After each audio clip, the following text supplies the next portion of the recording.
এক ছিল একটি বোকা শিয়াল। জঙ্গলের সবাই তাকে ধূর্ত ভাবে, কিন্তু এই শিয়াল ছিল একটু আলাদা। সে সব সময় ভুল করে বসত। একদিন সে দেখল এক সুন্দর আঙুর বাগান। আঙুরগুলো দেখতে খুবই লোভনীয়। শিয়াল ভাবল, এগুলো খেলে নিশ্চয়ই আমি আরো বুদ্ধিমান হয়ে যাব। সে লাফ দিল, আবার লাফ দিল, কিন্তু আঙুর ছিল অনেক উঁচুতে।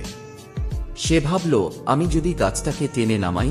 সে দাঁত দিয়ে গাছ কামড়াতে গেল, কিন্তু গাছ নড়ল না, বরং তার দাঁতে ব্যথা পেল। পাশ দিয়ে এক কাক উড়ে যাচ্ছিল। কাক বলল, শিয়াল ভাই, লাফ দাও ঠিকঠাক, নিচের ডালগুলোকে লক্ষ্য করো।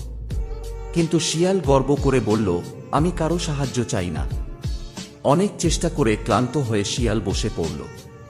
তারপর সে রাগ করে বলল, এই আঙুরগুলো তো টক, এগুলো খাওয়ার কোনো দরকার নেই। এ কথা বলেই লেজ নিচু করে হেঁটে চলে গেল।